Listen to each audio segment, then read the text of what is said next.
The afternoon poured golden streaks of sunlight through the lace curtains of Sweet Memories Bakery. Ava Lane sat quietly in her wheelchair before a simple white cake, 22 candles trembling in the stillness. The soft clink of cutlery, the gentle sweetness of buttercream, and the distant murmur of conversation all seemed to flow around her table, leaving her alone on her birthday.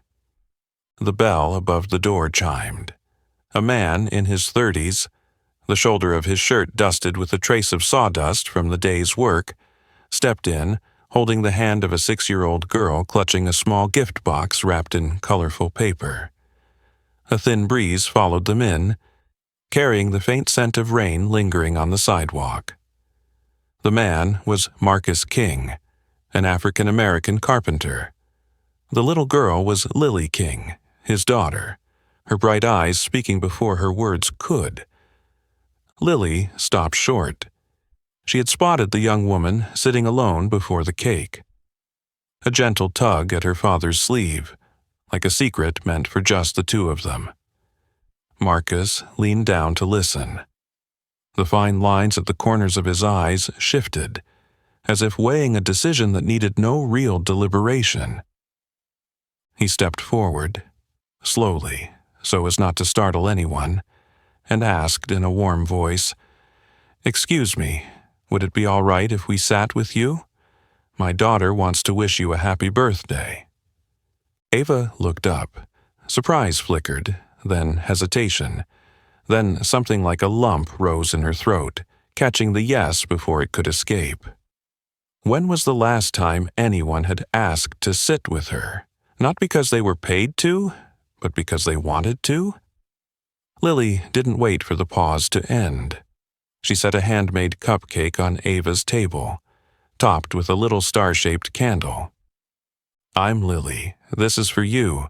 My dad and I made it this morning. Today's my mom's birthday, too. She's in heaven. Dad says she can still see us celebrating."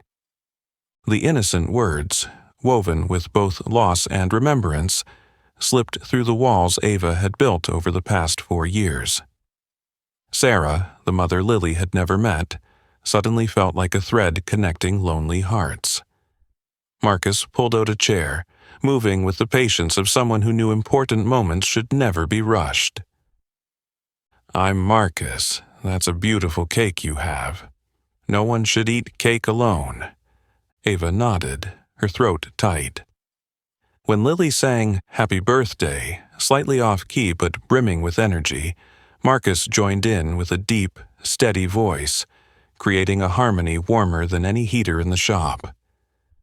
Ava closed her eyes and made her first wish in 4 years, a wish so simple it ached, not to be alone anymore. People in the bakery glanced over and smiled, but to Ava the world had shrunk to a small table. 2 strangers who chose to see her, chose to sit with her, chose to turn her birthday into a beginning. They spoke of safe things, books Ava was reading, the ducks in the park, Lily fed every week. The table saw Marcus had just fitted with a new blade. But beneath it all was the quiet pulse of something being born. Connection. Ava gave only her name. She didn't speak of Robert Lane, her father, CEO of Lane Technologies, a man who could bend a deal with a frown but couldn't carve out 5 minutes for his daughter. She didn't mention the accident 4 years ago that took her legs, and, along with them, family dinners, hugs, and the words, "Dad, please."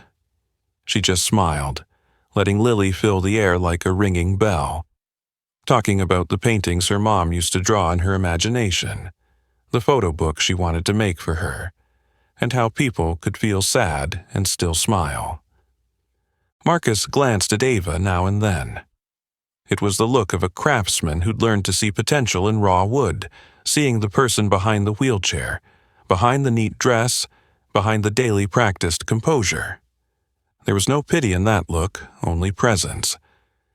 "Do you like origami?" Lily held up a lopsided paper crane. "Dad says if you're patient, it'll turn out pretty." Ava laughed and tried folding a wing. Her fingers trembled slightly, and Marcus instinctively shifted the chair beside her so her wheelchair fit perfectly at the table. A small gesture so subtle most would miss it, but to Ava it rang like another bell. Someone had noticed her need before she even voiced it. The 22 candles went out. Ava cut the cake into 3 equal slices. Lily beamed when the star cupcake sat in the center of her plate like the heart of a tiny solar system. Marcus lifted his water glass and clinked it gently against Ava's. "Happy birthday, Ava, and thanks for letting us join you." Ava wanted to say, "Thank you for coming." Her lips closed, then opened, and what came out was simple. "Today suddenly feels easier to breathe." When they left, Lily waved until the door shut behind them. Ava looked at the empty chair across from her and felt a warmth that hadn't been there before. She slipped the paper crane into her purse, an unspoken promise folded into its wings. Outside, the sun slanted lower. Inside the bakery, being alone no longer meant being lonely, not like an hour ago. That night, Ava remembered her wish. She didn't believe in the universe or destiny, but some moments felt like hinges, a question, a smile, a crooked paper crane, and the door began to open. The following week, the bakery was just the same. The scent of butter and sugar, the warm glow of the lights, and the corner table by the window overlooking a sparse row of trees. Ava arrived earlier than usual. Marcus and Lily came as if they'd arranged it, though no one ever had. Lily placed a drawing on the table, 3 people in a park, a wheelchair with wings. "Wheelchairs can fly too," she said seriously. "You just have to add wings." They fell into a small, unspoken routine: park, bakery, coffee shop, according to Marcus's free days, Ava's therapy sessions, and Lily's duck-feeding schedule. Marcus talked about his woodworking shop, the smell of sawdust, the sound of the table saw, the feel of running his hand along a grain and predicting the curve of the finished piece. He spoke of Sarah, his wife, not with the sharp ache of grief, but like a stone turned over and over in his palm. Smooth, rounded, familiar. She believed every child is a universe, Marcus said with a smile. Our rented place was small, but she painted enchanted forests on the walls and said, "Wherever there's imagination, there's space." Ava listened, her chest tightening. She told her story of the accident in the tone of someone reading a report. A red light, a drunk driver, the stillness before impact, and the strange calm before the pain. Then she came to the part where Robert appeared in her hospital room, his CEO mask sealing off every trace of emotion. He spoke to the doctors as if in a negotiation, signed checks as if closing deals, hired nurses around the clock, installed elevators, bought everything except himself. "I became a project," Ava said, setting her coffee cup down. "A problem to manage, not a daughter." Marcus didn't cut in with advice. He just stayed, longer than convenience required, quieter than politeness demanded, a shoulder without a name. Lily filled in the spaces with just the right bits of light, inviting Ava to fold origami, reading books in different voices, counting ducks. When the conversation began to sink, Lily would tug at Ava's sleeve. "Did you have fun today?" A question like a calendar reminder for the heart. At the cafe, Marcus always turned chairs and shifted tables to make room for Ava's wheelchair, before she had to fumble through asking. That small detail, like a perfectly fitted wooden joint, gave Ava a sense of ease no prescription could. She found herself smiling more easily, breathing more deeply, and finding silence less frightening. One breezy afternoon, Lily asked, "Miss Ava, what did you wish for when you blew out the candles?" Ava looked out at the lake, where the water broke into shards of sunlight.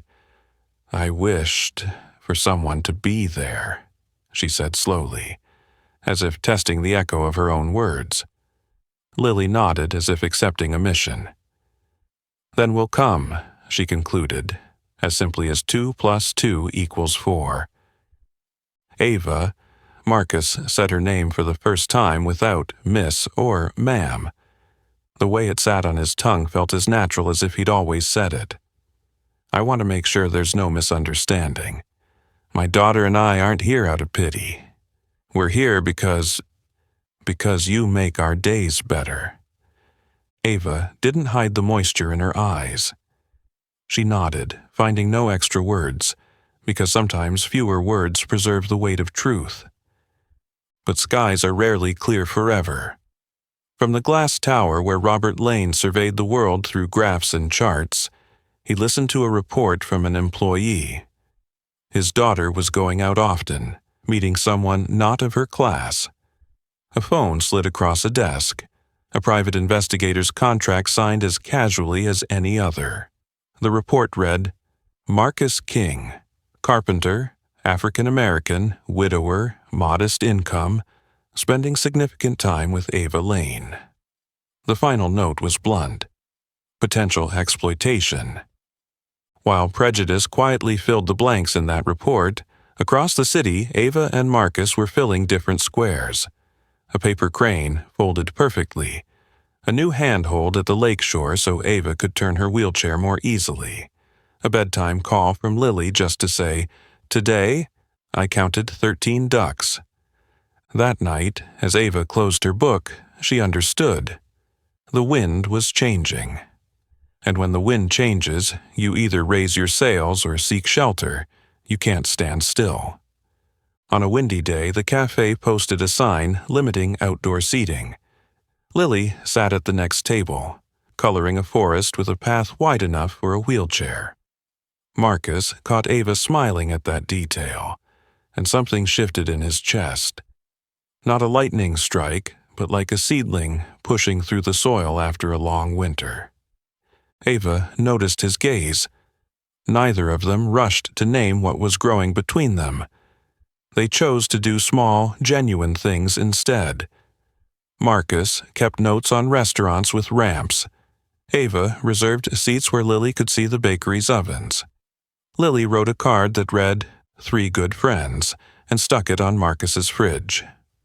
One evening, Lily fell asleep on a bakery bench, her cheek dusted with sugar crumbs. Marcus gently draped his jacket over her legs, then turned back to the table. Ava, I never thought I'd find someone after Sarah, he said, voice low and slow, like planing wood. But you make me and Lily less quiet inside. I'm not good at this, but if you're willing, we can learn together. Ava drew in a deep breath. In Marcus's not good was a humility she'd never heard from Robert, an admission of not knowing.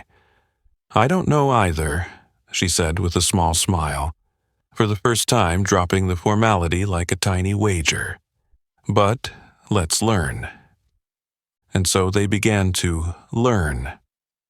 Marcus practiced pushing her wheelchair uphill without jolts. Ava practiced accepting help without self-contempt. Lily practiced waiting her turn when adults were talking, and failed adorably. Messages from Robert grew less frequent. He was closing the quarter and adjusting strategy, but in truth, he was hiding from the helplessness of knowing he'd bought every form of care. Yet Ava never smiled at home the way she did in the park. The latest report from the private investigator on his desk used heavy words: emotional attachment, negative influence, tendency toward dependency. And, in one curt note, subject is black, as if a skin color could be an argument. On a rainy night, Robert saw his reflection in the office window. In his mind, he heard his late wife's voice. You work too much? He curled his lip. This was how he protected the family. But what exactly was he protecting if the walls were so high his daughter couldn't even see his face? The next day, Ava received an email from her father's assistant. Tonight, 7 p.m. office. It wasn't an invitation. It was a summons. Ava came. Leather chairs and the scent of polished wood, screens flickering with numbers. Robert didn't look up. "You will stop seeing that man." His voice was flat. "He's using you. He wants money. I'll take legal action if necessary." The word "he" struck like a slap. "Is that how you think of me? That the only decent person who sat with me on my birthday gets called he?" Robert looked up, the same eyes that had crushed opponents in boardrooms. "I'm protecting you. You're naive. You don't understand the world." Ava let out a small, bitter laugh. "I'm not being protected. I'm being imprisoned. In here, I'm a business plan. Out there, I'm Ava." Robert rose to his full height, his shadow stretching. "If you continue, I'll sue for exploitation of a disabled person. His shop will be shut down before he knows what's happened." Ava saw the trap closing. Marcus didn't deserve to take the hit for her. Lily even less so. That night, with trembling hands, she sent one line to protect them. "I can't see you anymore. Please don't contact me." Across the city, Marcus read the message. The night thickened. He sat in the dark living room, phone in his lap. Lily woke, climbed onto his lap. "Daddy, are you sad?" "Miss Ava won't see us anymore," Marcus said hoarsely. Lily was silent, thinking longer than most children her age would. "But she loves us," she said, as if stating a math fact. "She smiles different when she sees us. The real smile." 3 days. Marcus honored Ava's words like holding his breath underwater. The shop felt heavy. Sawdust seemed to cling. Lily stopped singing. By the 4th day, when she asked, "Is it because we're not rich that Miss Ava doesn't want us?" Something snapped in Marcus. Not anger, but resolve. He wouldn't let his daughter grow up thinking love was measured by a bank account. That afternoon they drove to the Lane estate. Cold iron gates. The guard was polite but firm. "Sorry, sir, you're not on the list," Marcus explained calmly, but his voice met an invisible wall. Orders from above. Lily pressed her face between the bars. "Miss Ava, we miss you. Please come back." Inside, Ava heard them. Each call was a heartbeat she'd forgotten. She wheeled to the window. At the gate, Marcus's hand rested on Lily's shoulder. 2 small figures against the vast architecture, and Ava understood. High walls can't contain the heart. A decision formed, like a long, dislocated joint snapping back into place. She turned her chair toward the service elevator, the path of the unseen, and the door for those who want to get out. The service elevator was at the far end of a wood-paneled hallway where the golden lights were always a shade dimmer than the rest of the mansion. Ava stopped her chair before the metal door, her hand trembling slightly as it touched the cold button. The doors opened to a small compartment that smelled faintly of metal, cleaning fluid, and memory. The little Ava who once hid here to follow Maria down to the kitchen for freshly baked cookies. The ground floor doors slid open. Maria, hair silvered, apron dusted with flour, looked up, needing barely half a second to understand. She unlatched the safety lock, held the door, her eyes misty but resolute. "Be happy, mija," she whispered, using the old term of endearment. No further questions. Ava rolled through the kitchen where a cast-iron pan was still warm, through the scent of cinnamon and butter. Every turn of the wheels was a clear decision to go out. The back steps were slick with rain. It had already started. Ava angled her chair, controlled each push, letting her arms take the full weight of her body and her resolve. The wheels bit through puddles that reflected a row of streetlights, blurred like ink. A car passed, splashing water onto the hem of her dress. She didn't stop. "It's been 4 years since I've moved this fast by choice," she thought. suddenly aware that the burn in her arms was the most welcome pain she had ever felt. Across the city, Marcus drove in silence. Lily clutched her stuffed bear, eyes on the rain outside.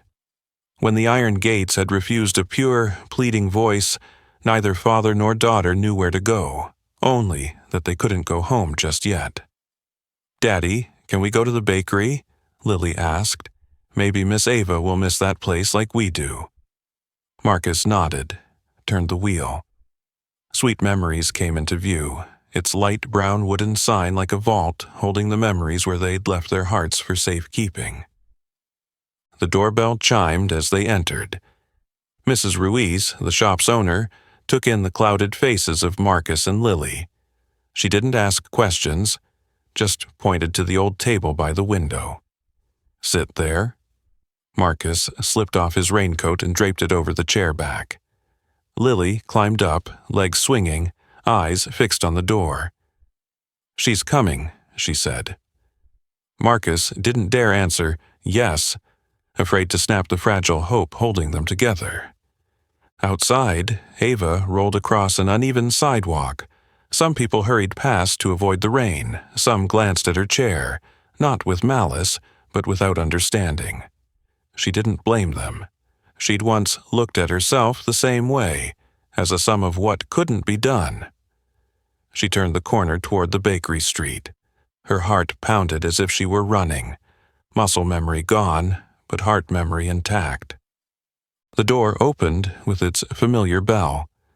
Mrs. Ruiz looked up, her eyes lighting before her smile caught up. She pointed toward the window table. Ava followed her gaze. Marcus shot to his feet, eyes disbelieving. Lily didn't wait a second. She ran straight into Ava's arms, wrapping her small arms around the soaked coat. "You came! I knew it!" Rain and tears blurred together on Ava's face. Marcus took 2 strides, close enough to drape his jacket over her shoulders, far enough to wait for her eyes to grant permission before he touched her. "You're cold and wet," he said softly, not asking why, just being there. Mrs. Ruiz brought a warm towel, placing it on the table without a word. In moments like this, kindness needed no caption. Ava smiled, the real smile Lily had once described, and exhaled. "I'm choosing," she said, her voice rough from rain and tears. "For the first time in 4 years, I'm choosing." Marcus knelt to her eye level, the way he always did when he wanted to speak seriously but as an equal. "Choosing what, Ava?" "Choosing you, choosing Lily, choosing us." She paused, as if shaping a joint in wood. "My father can threaten all he wants, but I'm not going to live in the prison he built anymore." Marcus looked deep, finding no pity, no impulse, only a will that had just been set into the right place. He didn't cheer, didn't promise the impossible. He said the only honest thing, "Then we'll face the consequences together. But we won't be alone." The bakery door slammed open, wind and rain rushing in as if pushed by force. A man stood in the doorway, soaked through, expensive suit plastered to his frame, hair disheveled, eyes burning with a mix of fury and panic. Robert Lane. He had tracked her phone's GPS. Inside, cutlery froze mid-air. Lily stepped instinctively in front of Ava, small but unyielding. The air tightened like the moment before a storm. On the table, a paper crane Lily had left the week before suddenly spread its wings in the wind. "Ava, that's enough. You're coming home now." Robert's voice slammed against the low ceiling of the bakery, making the hanging lights tremble. He stepped forward, carrying the scent of rain mixed with expensive cologne, a strange blend of power and unease. But he stopped when he saw Lily standing in his way, her deep black eyes unblinking. Marcus rose, shoulders tilting slightly forward, one arm loose at his side, not to strike, but to be ready for whatever might come. Ava set her hands on her wheelchair frame, pushing herself forward just enough to claim her place in this confrontation. Mrs. Ruiz stood behind the counter, one hand resting on the phone, but her eyes made it clear she trusted the people at that table. "Dad," Ava's voice cut through, intercepting the pressure aimed at Lily. "I'm not going back. I'm staying here with Marcus and Lily." Robert's gaze moved over Marcus, the jacket draped over his daughter's shoulders, over Lily, small, rain-wet hands clutching tightly to the woman he still thought of as fragile, and finally to Ava, the fire in her eyes, the kind of fire he couldn't buy. "You don't understand the consequences, Ava." He tried to steady his breath into the rhythm of a CEO. "The world is not kind to the disabled, or to opportunists. I will protect you by any means necessary. By destroying his workshop? By making a father your enemy just because he's someone else's father?" Ava's tone was strangely calm. "Dad, I don't need more walls. I need people." Marcus took a half step toward Robert, his voice low. "Mr. Lane, I know you love your daughter. I know because I'm a father too. If you feel threatened, you can talk to me. But please don't crush the life of a 6-year-old child just to prove you can." Robert flinched at the evenness of the address, neither deferential nor challenging, but equal in humanity. He studied Marcus more closely. The sun-weathered face of a working man, calloused hands, eyes that didn't look away. A man who believed what he was saying. Robert's judgment-trained mind murmured.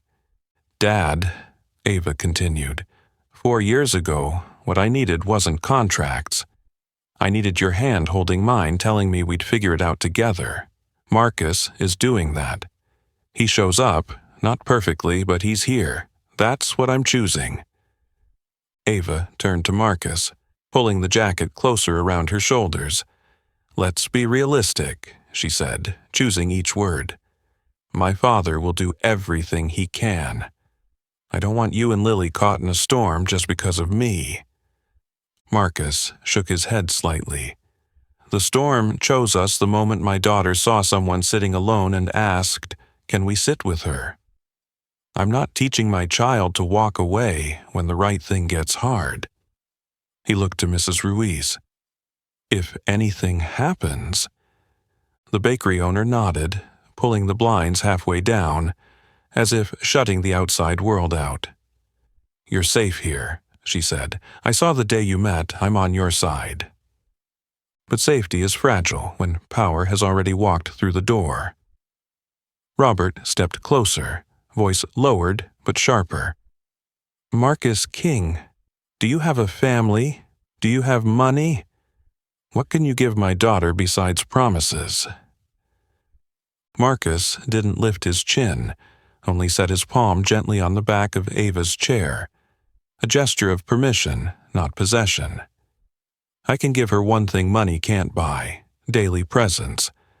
I'll push when she's tired, step back when she wants to go on her own, and keep quiet when silence is what's needed. You can learn that with me, because being a father is about learning, not commanding." The air reached its breaking point.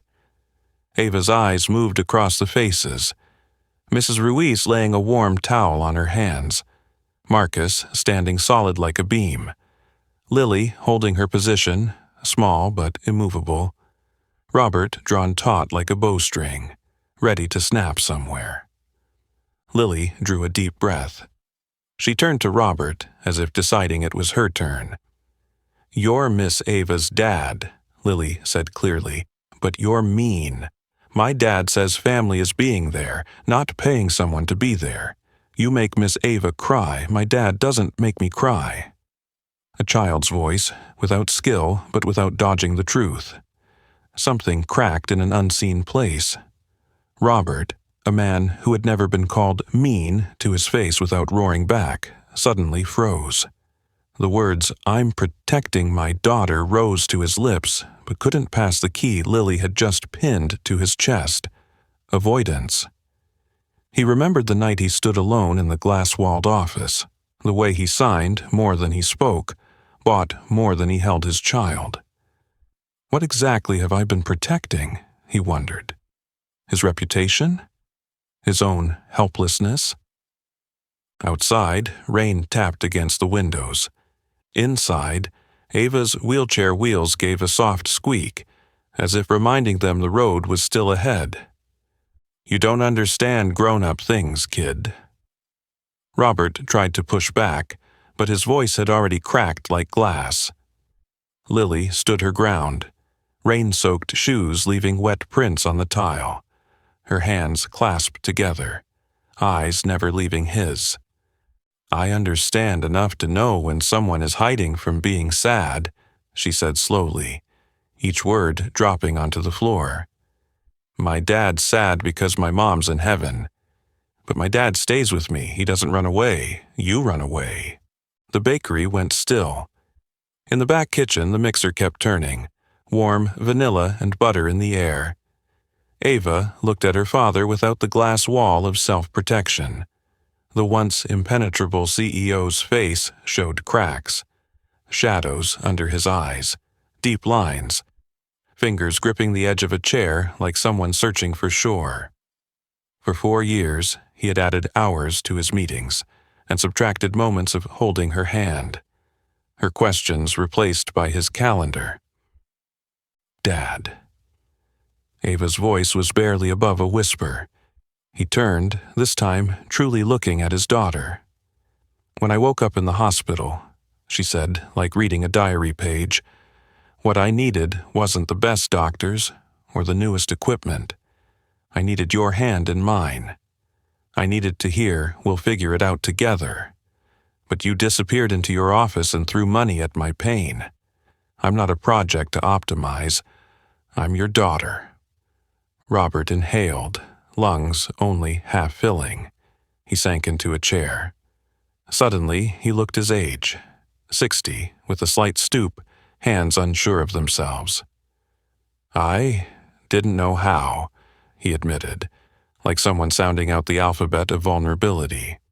"When your mom died, I worked more, built the company in her name. It helped, a little. But when you got hurt, money couldn't fix it. I felt useless, so I hid in the numbers." Marcus spoke, his voice low and steady, like freshly planed wood. "You're not useless, you're scared. I was scared when Sarah died. That first night I thought I'd break. But Lily needed me, so I learned how to be scared and still be there. Ava needs you too, not your money, not your lawyers, just you. You can stand awkwardly, speak awkwardly, cry awkwardly, but please, don't be absent." A path opened in Robert's mind. Don't block, don't buy, don't command, be there. He turned to Marcus slowly, like a nail finding the right groove. "I was wrong," he said. "I called you an opportunist before I ever spoke to you. I threatened your workshop. If you have space for an old man who has to relearn how to be a father, I'd like to try." Marcus nodded once, like locking a dovetail joint. "Try, one day at a time. There are no shortcuts." Ava rolled closer, held out her hand. Robert's hand closed around it like a drowning man finding a life ring. "One day at a time, Dad," she said, her smile tired but clear. "Just like I learned to live with this chair, wheel by wheel." The air loosened. Mrs. Ruiz set down a fresh pot of cocoa and a few dry towels. Lily glanced around as if checking whether the storm had passed. She tiptoed closer to Ava.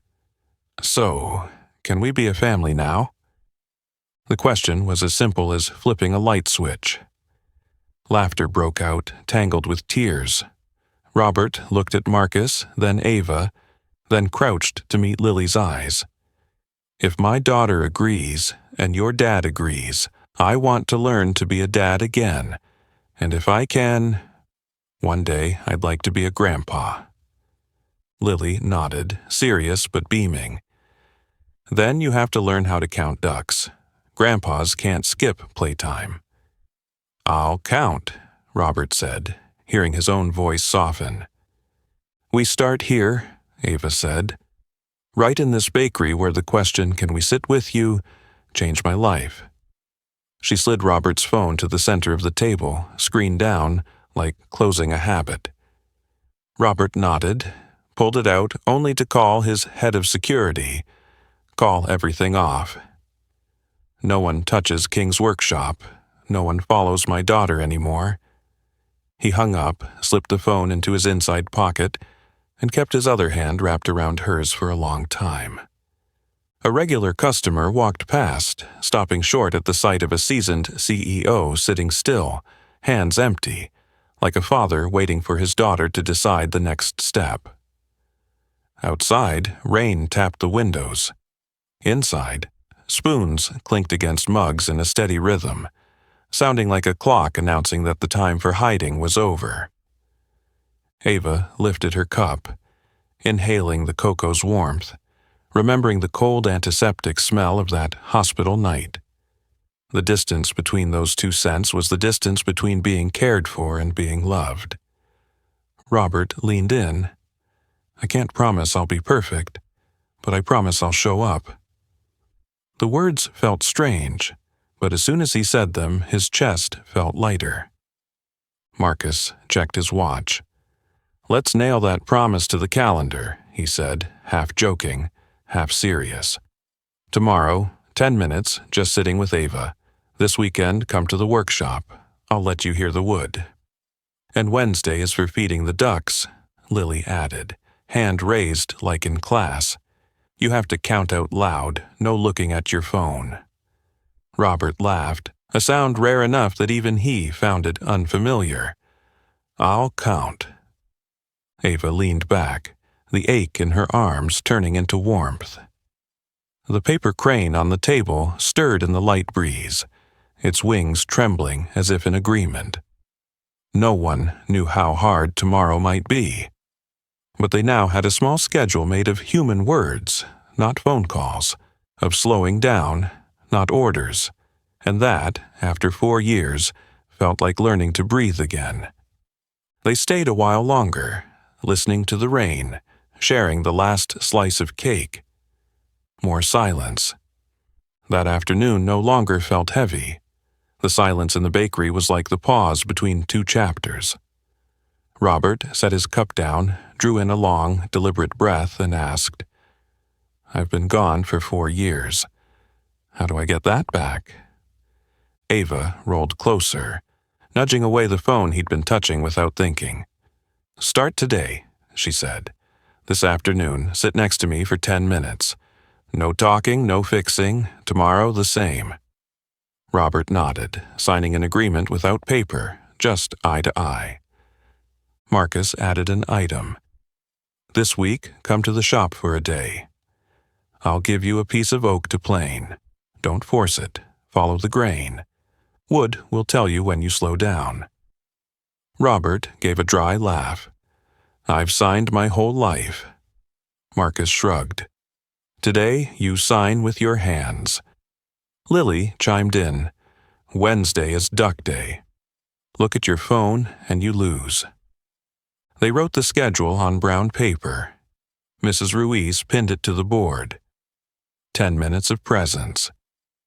Robert took a photo, then deleted it, as if reminding himself not everything had to be stored in a phone to live in the heart. He went home with Ava, sat for exactly 10 minutes. At first it felt endless. The sound of the AC, the wheels, the breathing. He wanted to fix something, but he stayed, counting heartbeats in his head. At the workshop, Robert took hold of the hand plane, clumsy as if relearning to write. The first 2 tries failed. On the third, the smooth shook came, thin curls of shavings rolling like apple peel. Sawdust floated in the slanting sunlight. His chest felt lighter. Finally, something that only required slowing down and keeping rhythm. Then he stumbled. The company called with an emergency. Meetings ate the whole day, and he missed the 10 minutes. Coming home late, the chair next to Ava was empty. The kind of empty shaped like a person. He buried his face in his hands. I ran again. Ava placed her hand over his. Tomorrow, we start again. This time, he left his phone in the kitchen, silenced, and sat the full 10 minutes as if watching bread bake. They went to family therapy. The therapist asked, "When you say protect, what are you afraid of?" Robert spoke of the helplessness after her surgery, the nights of signing more contracts to feel useful. Marcus spoke of the first night without Sarah.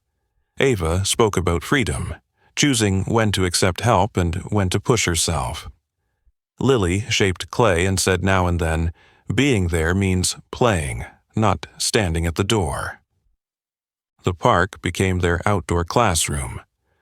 Rule: anyone who looked at their phone while counting ducks had to make a silly face. Robert lost a few times, then put his phone away. They counted out loud, 1, 2, 3. The 5th duck dove under, and Lily laughed. Robert laughed too, a rare sound that startled him because he realized he could still do it. On the way back, he walked slowly beside Ava, holding her pastry bag. At home, Robert practiced helping her transfer from wheelchair to bed. The first time he pulled too hard and nearly tipped her, he apologized. The third time, they did it perfectly, both whispering a small, "yeah." Tiny victories built bridges, asking before touching, waiting before speaking, looking before deciding. Robert delegated more, cut useless meetings. 10-minute schedule, he told his assistant when she asked why afternoons were blocked. At the shop, he and Marcus worked in silence, only the wood and the plane between them. "Silence is good," Robert said. Marcus traced the grain. "It was always here, you just never listened." Ava read near the door, smiling now and then. Old habits lingered. A manager joked, "Boss, you're soft these days." Robert almost stiffened, then exhaled. "I'm busy learning how to be a dad." That night, he called the head of security to remind him. No one touches King's workshop. No one digs into Marcus's past. I take responsibility. For the first time, he used his power to protect something fragile. Habits, repeated long enough, became a new life. Wednesdays had ducks, Fridays had sawdust. Sundays had Lily folding cranes. Robert trimmed the ribbon on Ava's wheelchair. Lily cheered, "Grandpa's got skills." He blushed like a boy. One morning, Ava said, "I want a proper ramp and chairs, placed right from the start. A place where people eat cake and learn to be there for each other." Robert nodded. "Let me help." He didn't promise expensive equipment. He promised to work with Marcus on a smooth ramp for the bakery. They measured, planned, sanded. When it was done, Lily pushed Ava down gently, laughing. Smooth as butter. Time passed. On the brown paper calendar, the 10 minutes of presence line thickened with check marks. Robert grew steadier, lifting her over small steps. Marcus eased his guard when shaking hands in public. Ava stopped watching her father's phone like an opponent. One afternoon, Mrs. Ruiz hung a white ribbon. "Birthday's coming," she said, "and more than just a birthday." Lily bounced. "Right, a wedding." Ava flushed, but didn't object. That day wasn't here yet, but it was close. The bakery's path had been widened by Robert's and Marcus's own hands. On the table, 3 cards sat side by side. The Lane family, the King family, and sweet memories. Ava looked up at the clear sky and whispered, "No one eats cake alone anymore." Robert answered, "And no one learns to be a father alone anymore." Marcus smiled, brushing sawdust from his hands like finishing a good day's work. That evening, they sat at the old table. Lily read the plan out loud. Ducks, workshop, 10 minutes, therapy, ramp, invitations. "If Grandpa forgets," she said, "I'll remind him." Robert pretended to be stern. "Does Grandpa get to remind you to sleep on time?" Lily grinned. "Sure, but only after you count all 10 ducks." All four laughed. Outside, the night was dry. Inside, powdered sugar fell lightly, like stardust. 1 year later. Sweet memories. Bakery had been transformed into a small garden of white ribbons and fresh flowers. The scent of butter and sugar was the same, but today it mingled with orange blossom and magnolia. The aisle between the tables had been widened. Marcus and Robert had measured, planed, and sanded each board so that Ava could roll straight to the ceremony platform without anyone having to guide her. Lily had tucked sunflowers into the rims of the wheelchair. Its 2 wheels now looked like the carriage of a princess who didn't need glass slippers. Ava Lane wore her mother's wedding dress, altered so that the silk skirt draped perfectly around the wheelchair as if it had been part of the design from the start. Robert Lane walked beside her, his hand resting lightly on her shoulder. He didn't hide the moisture in his eyes. A year ago, he had walked into this bakery like a storm. Today, he moved slowly, like a man relearning how to breathe. "You look beautiful," he whispered. "Your mother would be proud." Ava squeezed his hand. "I'm proud of you too, for coming back."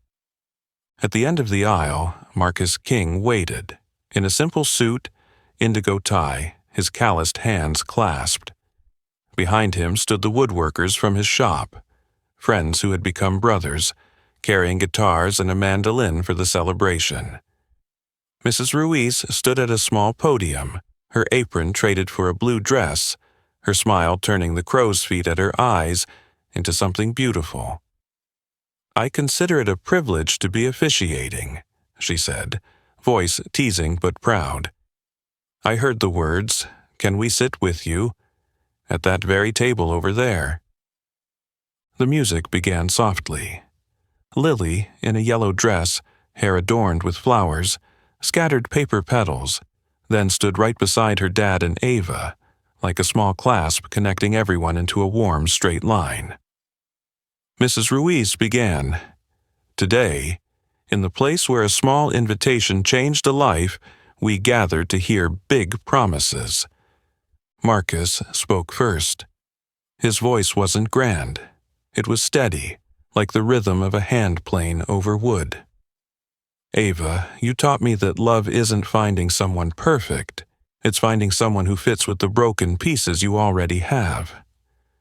I promise to push when you're tired, walk beside you when you want to push yourself. I promise to see you, not the chair, not the diagnosis, but the woman who saved me and Lily from a half-lived life."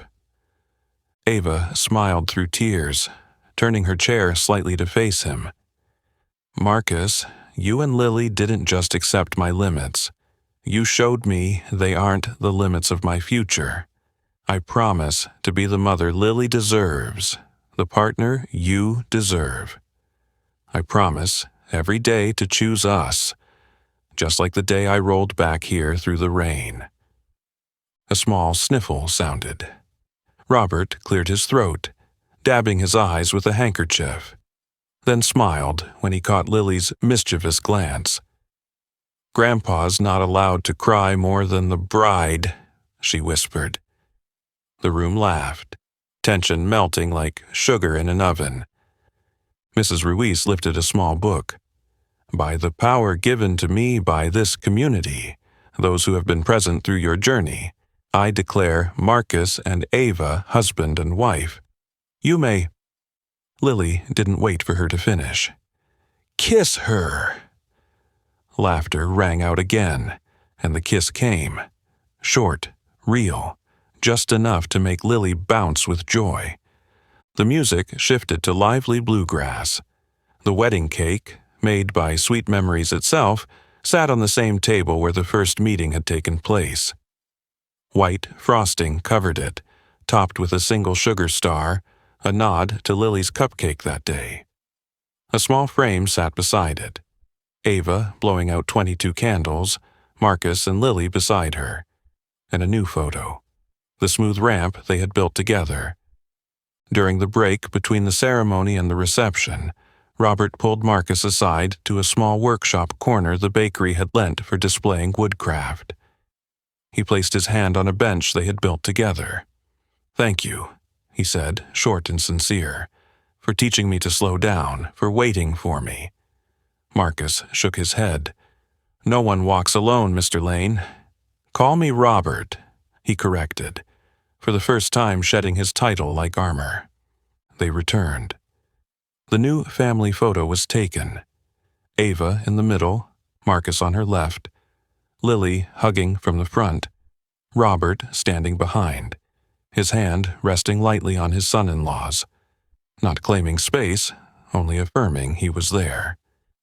When it was time to cut the cake, Ava handed the knife to Lily. "Team captain," she said. The blade went through the frosting like it was cutting through a year-long journey. The first 3 slices, for us. And as everyone raised their plates, Ava looked around and said the words that had become her own truth. No one should eat cake alone. Forks hit plates, the soft clinks sounding like a quiet chorus. Music rose. Marcus spun Ava, not on the dance floor but down the very ramp they had built, her wheels turning in circles like weightless steps. Lily ran loops around them, scattering more paper petals. Robert stood back, learning to clap in rhythm, not just on schedule. Beyond the glass doors, the afternoon light began to fall. Inside, warm light washed over faces that had once witnessed tears. They were here again, this time to witness joy. A joy built from the simplest material. Presents. The wedding reception wasn't elegant in the hotel sense, it was warm in the bakery sense. Tables were draped in white cloths, small vases of flowers at the center, butter pastries coming fresh from the oven without pause. Marcus's woodworker friends played guitar and mandolin, their melodies light enough that guests could laugh and talk. Ava danced in her wheelchair, Marcus guiding her in circles, Lily orbiting on her own path, occasionally darting in to hug her dad's leg or kiss Ava on the cheek. Then came the speeches. Robert stood, holding the microphone with an unfamiliar look. He had spoken plenty in his life, but mostly to close deals, rarely to open his heart. He glanced around, catching his reflection in the glass door. A man with less hair, but fewer nails in his chest. "I spent most of my life believing success meant never being weak, never needing anyone," he began, his voice steady enough. "My daughter and her new family taught me the opposite. Strength comes from vulnerability, and success comes from connection." He turned to Marcus. "Thank you for seeing what I didn't, that Ava needed someone present, not just a plan." He bowed slightly to Lily. "Thank you for telling me the truth that day in the rain." Then he looked at Ava. "Thank you for choosing love, and for not giving up on me, even when I gave up on you out of fear. Your mother used to say, 'You work too much.' She was right, but it's never too late to learn." The applause wasn't loud. It was steady and sure, like the sound of a plane running over wood. Marcus pulled Robert into a brief hug. Lily bounced. "Grandpa talks better than the business news." The room laughed. Mrs. Ruiz came by with a tray of mini lemon tarts. "Time to eat more so we can hear more." The air felt light as powdered sugar. In a moment of softened lights, Ava asked to step outside for air. The night sky was strangely full of stars, rare in the city. Marcus brought out a slice of cake. He sat on the steps beside her. "No one should eat cake alone," he reminded her, half joking, half serious. Ava took a shy bite, closing her eyes to savor the sweet tart taste. The night breeze cooled her forehead like a damp cloth after a long, busy day. "Marcus," Ava began, then stopped. He set the cake down and turned fully toward her. "I'm here." She toyed with the hem of her dress, hesitating. Before she could find the words, Marcus's hand rested lightly over her stomach, not in possession, but as if placing a secret on the table. "We're never alone anymore," he whispered. "You have me, Lily, your dad, and—" He paused, a glimmer of mischief in his smile. Ava's eyes widened. "How do you know? I haven't even—" "Lily told me," Marcus chuckled softly. "She said, 'Mom Ava has morning sickness,' straight from a pint-sized spy." Ava laughed until her eyes teared up. She had planned to tell him tomorrow, after the wedding. But maybe secrets choose their own time. "The doctor said it could be complicated with my condition," she whispered. "I'm a little scared." Marcus didn't shy from the fear. He knelt to her eye level, both hands wrapping hers. "Then we'll be scared together. You taught me that. We face things together, like we always have." A small voice broke the sacred quiet. "I'm a little scared too, but I'm more excited." Lily appeared out of nowhere, hugging Ava's neck. "I'll teach the baby to count ducks and fold cranes. I'm good at cranes now, see, Mom?" Ava hugged her, heart expanding another size. The word "Mom" fell into her lap without panic. It had found its place.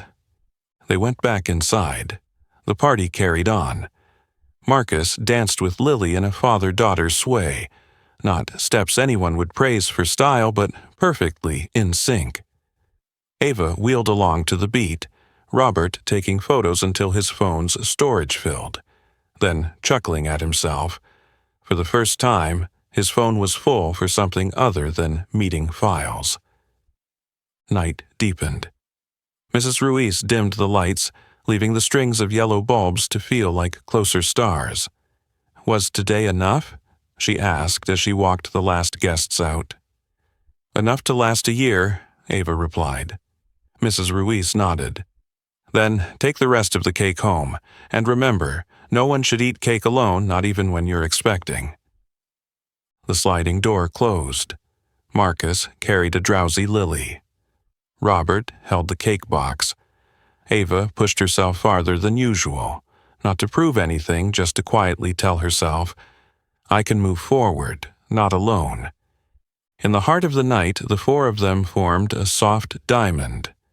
The sleeping child at the point, the newlyweds at two sides, and the father learning again at the other. The air was light, the stars were many, and the secret she carried was warm, like the bakery's oven. The happy news wasn't announced with fanfare. It was written onto the brown paper calendar. Prenatal checkup, Monday rest, Wednesday duck counting, Thursday. Ava woke earlier, drank warm water. Marcus learned an oatmeal recipe from Mrs. Ruiz, and Lily labeled everything. Baby's spot. Robert returned to the hospital, this time not as the CEO nodding at machines, but as a father learning how to wait. The doctor spoke plainly.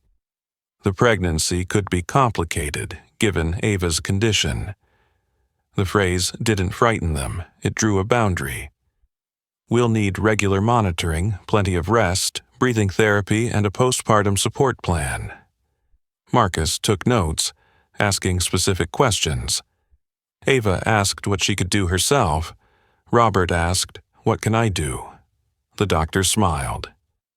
Being present is the first and most important thing. The first weeks were calm. Morning sickness, fatigue, a few mornings when she didn't want cake. Mrs. Ruiz pretended to be offended, then brought her toast. Lily folded 100 paper cranes and taped them around the window frame. Marcus built an oak cradle. Robert sanded it, learning patience through each grain of wood. Every night, their 10 minutes of presence stayed on the schedule. Only now, Ava placed Marcus's hand on her belly, smiling when the little one kicked like knocking on a door. then a stumble. In the 5th month, early contractions left Ava breathless. The whole family rushed to the hospital. White hallways, the smell of antiseptic, old memories tried to crowd in. Marcus stood by her bed, never letting go of her hand. Outwardly calm, but inside shadows stirred. Sarah, the machines, the emptiness afterward. He stepped into the hallway to take a breath. Robert followed. "Scared?" Robert asked, without lecturing. Marcus nodded, terrified, "But I'm here." Robert placed a hand on his shoulder. "So am I. This time, we stay." The doctor prescribed medication to ease the contractions and ordered strict bed rest. Ava grew restless as the chair and bed became boundaries again. Lily brought a new game. Duck counting, bed edition. Tossing toy ducks into a small tub. Marcus read aloud. Robert answered a few emails, then set his phone face down and told the story of how Ava's mother loved apple pie, a story he hadn't told in years. One evening, Robert slipped. A minor crisis at the company kept him away for 4 hours. When he returned, Ava faced the wall. He pulled up a chair. "I slipped, I'm sorry," he said, offering no excuses. Ava was silent for a moment, then rolled to face him. "Tomorrow, we do our 10 minutes again." He nodded, relieved that the repair mechanism now was staying, not buying gifts. By the 7th month, the doctor said, "The birth plan will need a full support team." Marcus trained in safe lifting techniques. Robert learned to manage visitors. Mrs. Ruiz prepped small meal portions. Lily practiced speaking softly in the hospital, her greatest challenge yet. The day came as if marked on a calendar long before. The delivery room was bright, the equipment complete, but quiet. Ava gripped Marcus's hand, eyes locked on his. Robert stood behind her, a steady column. The doctor gave instructions. Nurses nodded. Breaths went in, out, in steady rhythm. With each wave of pain, Ava felt the distance to her mother disappear. She was standing at the threshold of a new role. Marcus whispered, "I'm here. I see you." Ava nodded, sweat on her forehead, a fleeting smile breaking through. A sharp, strong cry filled the air. Time folded. Ava broke into tears. Marcus laughed until he shook. Robert pressed his lips together, failing to keep the tears back. The baby was placed on Ava's chest, warm, heavier than expected, more real than anything she had imagined. "Hello, Samuel," Ava whispered. "Samuel Richard King," Marcus said, eyes meeting Robert's. He sniffed. "Thank you," then couldn't go on. Lily was allowed in once her mother had rested. She pressed her face to the cradle, inspecting it as seriously as she did her father's woodworking. "Remember," she told Samuel, "we're a special family. We chose each other." Samuel's tiny fingers closed around Ava's pinky. The room went still for a few seconds. A full silence. That night, Marcus dozed in a chair, his hand on the crib rail. Ava looked at the 3 men in her life. The tiny one, with quick breaths, the father sleeping in the chair, the father relearning his role while reading a childcare manual. She remembered her wish at 22, not to be alone anymore. The universe had answered generously, with a family. The next morning, Mrs. Ruiz brought toast, saying cake wasn't for the hospital, then slipped 2 macarons into the box. "Remember the rule, no one eats cake alone." Ava smiled. Robert asked to hold his grandson, his hands trembling like the first time he'd held a plane. Marcus placed a steadying hand at his back, supporting without intruding.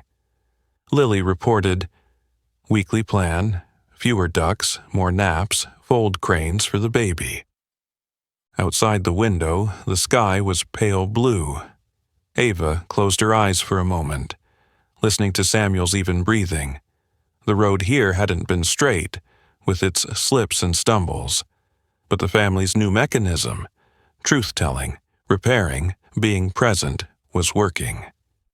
She smiled, whispering like a prayer, "Thank you for the rough road that led me home." And at Sweet Memories, Mrs. Ruiz hung a small sign under the bakery's name. "No one should eat cake alone, kung ai nanan ban mot men," as a reminder to everyone who walked in that sometimes a small invitation is enough to open an entire life. Marcus's small apartment had turned into a warm maze of diapers, muslin cloths, and the scent of fresh milk. The oak cradle sat by the window, the one Marcus built, Robert sanded, and Lily decorated with paper stars. Samuel slept, woke, cried, slept again. The clocks in the house now followed the time zone of one tiny human. Ava leaned back by the window, locked her wheelchair, holding Samuel against her chest. "Do you hear it?" she asked softly. His breathing sounds like a hand plane moving with the grain. Marcus, a black man who'd learned patience through sawdust, smiled, poured tea, and set the cup within her reach. On their first day home, Robert arrived on time, no suit, carrying a bag of baby supplies. "I couldn't find the paper crane pattern towels Lily requested," he said awkwardly, pulling out a box of plain white ones. Lily tilted her head. "That's okay, I'll draw them." She opened a marker pen and stamped little cranes onto the fabric, marking them as "been here." The new rhythm of life had small cracks. Ava's shoulders ached from holding the baby, her lower back tight.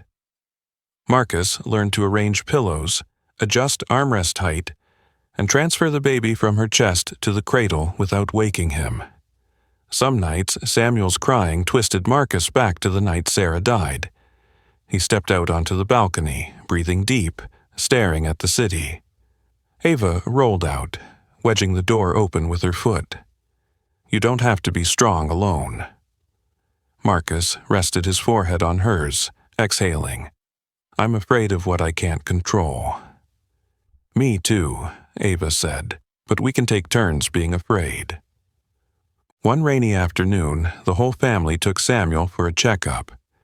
In the waiting area, a woman glanced at Marcus holding the baby, then at Ava in her wheelchair, and asked loudly, "Is that your child?" It wasn't cruel, but it carried doubt.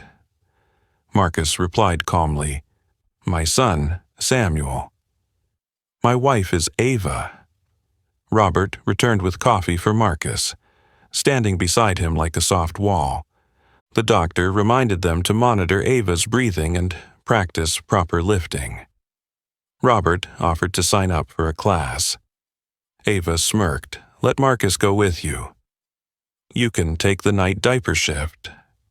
Everyone laughed. That evening, Lily read to the baby. She had folded over 500 paper cranes. Each night she stuck a few more to the window frame, aiming for 1,000 before Samuel learned to crawl. "Number 600 is Grandpa's," she declared. Robert fumbled with the paper, producing a wrinkled crane, but Lily still stuck it up. "It's beautiful because you tried." One day at the bakery, someone made a disrespectful comment. Marcus met their eyes. "We chose each other." Robert added, "Marcus is a good man." The other person backed off. From that run-in, they revived an old idea: ramps for the community. Marcus laid out the plan. One Saturday a month, the crew would build a small ramp for a local shop free of charge. Robert would handle permits and standards. Ava would contact shop owners, survey needs, and record details like slope angle and anti-slip edges. Lily named it the Sweet Ramp Project. At the first build, the whole family brought tools to a second-hand bookstore. The owner, a retired teacher, welcomed them with tears. "I wished for a ramp since the day my husband needed a wheelchair. He's gone now, but people like him will still be able to come. Marcus measured the incline, Robert drilled anchors, Lily handed out cookies, and Ava wrote up a homemade inspection sheet. A passerby asked, "Do you have a permit?" Robert held up a stamped document. "Yes, and a reason." He pointed to Ava and two wheelchair-using customers there to try it out. The reason spun forward on turning wheels. By afternoon, sweat soaked their shirts. Marcus wiped his forehead and let Ava be the first to roll up. The wheels glided smoothly. Across the way, Lily counted 1, 2, 3, then shouted, "Smooth as butter." Everyone laughed. The retired teacher hugged Ava. "Thank you for coming, not as heroes but as neighbors." That night, Samuel ran a slight fever. Ava tensed. Marcus swapped cool cloths. Robert logged the temperature in a notebook. This time, Robert didn't call a medical coordinator immediately. He waited, followed instructions. When the fever eased, he leaned against the wall, watching his daughter doze in a chair, his grandson breathe steadily, Marcus's hand resting on the baby's forehead. "Being here is harder than writing a check," he murmured, "but worth it." The next morning, an email invited Robert to a conference in Switzerland, the same day as Ava's appointment. He was about to hit accept, then paused. He looked at the brown paper calendar. 10 minutes of presence. Lung checkup. Suite ramp number 2. He clicked decline, typing, family commitment. When his assistant messaged back, Robert replied, "I'm learning balance." He returned to the workshop, sanding the lid of a toy chest engraved with Samuel. That evening, the whole family went to the park. Lily carried a basket of ducks, plastic and real mixed, announcing, "Lesson of the day. Even if you count wrong, you still laugh." Ava tilted her head so her hair brushed Samuel's forehead. Marcus placed a hand on her shoulder, Robert beside them, his cookie bag emptying as quickly as his old pride. They watched Samuel follow the sunlight on the lake, heard Lily count 1, 2, 5, 3, 7, and laughed together. Not perfect, but present. The small cracks in the new rhythm of life were sealed with habits of kindness. The following month, suite ramp number 2 was set for the corner laundromat. Marcus sketched the design on brown paper. Robert cross-checked accessibility codes. Ava called to ask about specific needs, and Lily prepared a tray of cookies. Samuel slept in the oak cradle. On Saturday morning, Marcus's crew showed up on time.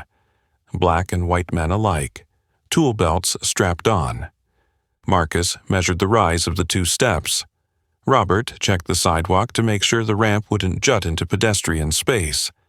Ava noted the need for anti-slip strips since the entryway often got wet in the rain. Lily taped up a sign. "Free ramp building. Come watch, come ask." A passerby stopped. "Do these guys even know how to calculate a slope?" Marcus invited him closer, set a level, and explained the safe 1:12 ratio for both pushers and self-propellers. Robert produced the folder of permits. The man scoffed and walked off. Lily called out loud enough, "We're good at math." Not everyone would stand with them, but everyone was invited. By noon, a city inspector arrived with a clerk. "Who's in charge?" Marcus stepped forward, presented the file, described anchor points, anti-slip surface, and the rest platform at the top. "Why choose this grit?" the inspector asked. Marcus gestured to Ava's hand resting on her wheel rim. "Because this hand has to hold steady in the rain." The inspector nodded, signed a temporary approval, and requested reflective strips. Robert wrote reflective strip in marker. By afternoon, the ramp was done. Local kids rode bikes over it. Shop owner Ms. Hahn pushed a mother with a stroller up the slope, the wheels clearing the steps smoothly. Ava rolled up, Lily running alongside, counting to 10. "Smooth as butter," she shouted. The words fit exactly what they were after. Smooth motion for those who'd once been stuck. That evening, they stopped by Sweet Memories. On the wall was a new wooden board. No one should eat cake alone. Lane King and Friends. Ava added beneath, and no one should climb steps alone. Mrs. Ruiz nodded. "We'll hang it tomorrow." Samuel fussed for milk. Every declaration yielding to family rhythm. Early the next week, trouble. Someone had loosened 2 screws at the ramp edge, leaving a note. "The sidewalk isn't a playground." Miss Hahn called Marcus. He came with Robert. They tightened the screws and added reflective strips. Robert wanted to call a lawyer. Ava placed her hand over his. "Let's try talking first." That afternoon, they held an open meeting right on the sidewalk. Neighboring shop owners, 2 wheelchair users, a delivery driver, even the inspector stopped by. Marcus said, "This ramp lets more people in. Mothers carrying babies, wheelchair users, folks pushing carts. It doesn't take space away. It gives the doorway back to more people." When the crowd thinned, the man who'd removed the screws approached quietly. "I just worry kids will go flying over it." Marcus nodded. "Thanks for saying so. We'll put up a slow down sign and add a small speed bump." The man agreed. The tension cooled with one invitation. Sit down together. At therapy that week, the counselor set up 3 columns: truth, action, repair. Robert told the truth about his urge to bring in lawyers, but said the real action was listening on the sidewalk. Repair. He took 3 days of kitchen duty for wanting to win instead of understand. Marcus spoke about his flash of anger and how he breathed 4 counts and counted ducks in his head. Ava admitted she still sometimes avoided conflict, so she wrote a short letter to nearby shops offering to survey needs before construction, repairing with proactive asking. The next week, they got a letter from City Hall, an invitation to expand Sweet Ramp. Robert read it aloud but stayed calm. "If it gets bigger, will we lose the neighborly feel?" Marcus shook his head. "We keep it by naming each ramp after the first person who uses it." Ava added, "And we don't take ad signs." Lily jumped in. "Add a rule. If you see someone standing alone, invite them to sit with you." The family laughed, then seriously mapped out small, modular builds, prioritizing places with real users signed up. One evening, the paper ran an op-ed attacking Robert for image polishing. He started typing a sharp rebuttal, fingers flying. Marcus called, "Come here and wash dishes first." Robert hung up, drove over. The sink was piled high. By the time they finished, his mind had cooled. He messaged the journalist, "Come with us to ramp number 3 and interview the people who use it." The follow-up article ran a photo of an elderly woman pushing herself up the ramp. The story spoke for itself. Night settled, the small kitchen quiet. Samuel slept and smiled in his dreams. Ava placed the 1,000th paper crane on the window frame. Lily counted, then hugged her mother. Robert pulled out a piece of wood Marcus had pre-carved. "Choose each other, every day," he added with a wood burner. 10 minutes.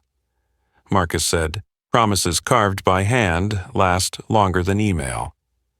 Ava glanced at the brown paper calendar thick with check marks. They weren't for show. They just said, "Today, we were here." By month's end, ramp number 3 went up at Uncle Two's PHO shop. Its nameplate read, "Uncle Two's Ramp" with an added line, "and anyone else who needs it." When Ava rolled up, the smell of broth met her. Uncle Two handed over a bowl with less scallion. For the family that opened the door, Robert joked, "Better count those calories for Grandpa."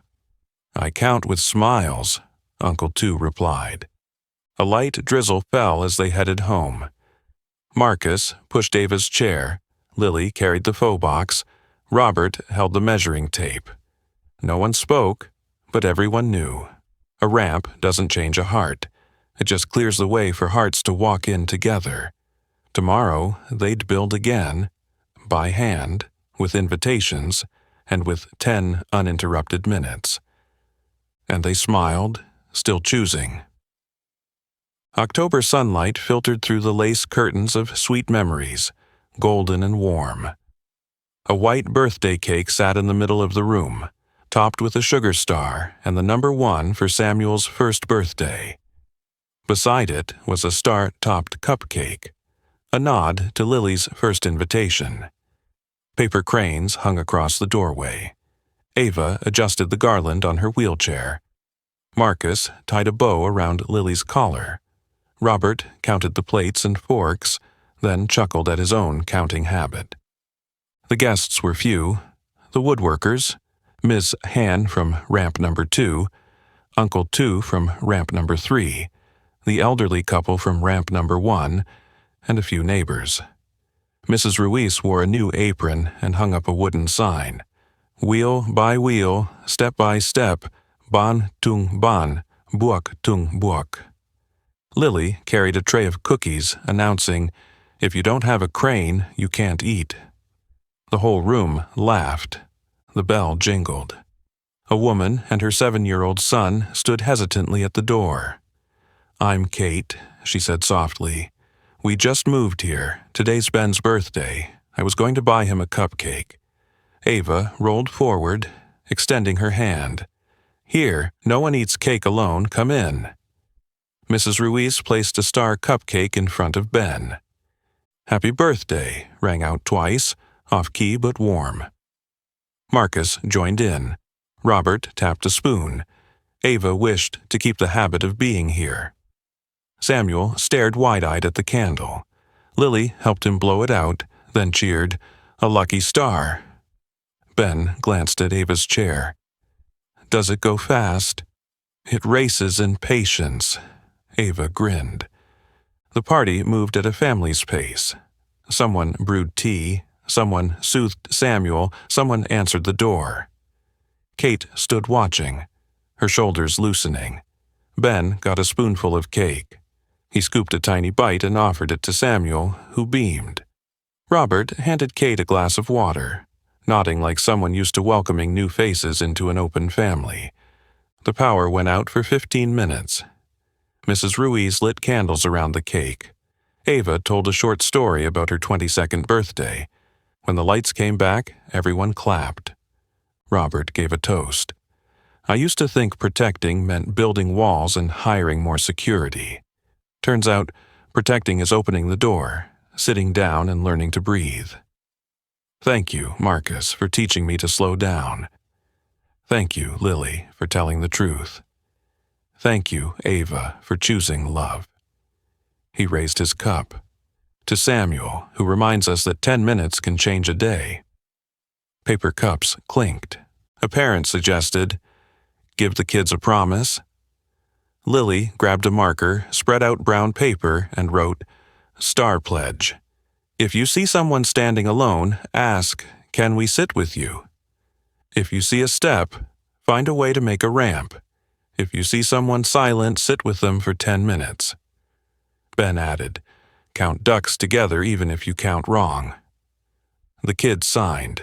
Ava set Samuel on her lap and helped him stamp it with a sugar-covered handprint.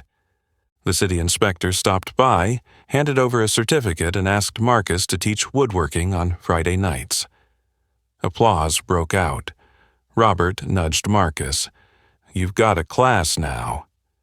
Marcus winked. "Tuition is 10 minutes of presence." Kate signed up for a ramp at her new community center. Ben clapped the loudest. One guest asked, "If this expands, will it lose the neighborhood feel?" Ava replied, "Every ramp is tied to a specific story." Robert promised no company logos on nameplates. Mrs. Ruiz hung a sign-up sheet by the counter reading, "If you're free on Saturday, come lend a hand." Near the end, Samuel grew sleepy. Ava rolled out to the porch, sitting under the string of warm yellow lights. Marcus brought out a small slice of cake. "No one should eat cake alone," he repeated their very first line. Ava took a bite, calm. "That day, I wished not to be alone," she said. "Now I wish we keep choosing each other, when we're busy, when we're tired, when we're scared, when no one's looking." Marcus took her hand. "We'll have days we forget," he said, "but the brown paper calendar will remind us, and Lily will remind us loud." They both laughed. Lily ran out, squeezing in between them. "I have another wish," she said. "If someone comes in here and stands alone, I'll ask them the first question of my life." "What question?" Ava asked. "Can we sit with you?" Lily replied, then called, "Ben, Miss Kate." The two came running, a few other kids trailing behind. Robert carried a box of cake to the door, reminding everyone to take a piece for the night shift. When Mrs. Ruiz dimmed the lights, she hung a smaller sign. "No one should eat cake alone." Underneath, she wrote, "And no one should wait alone."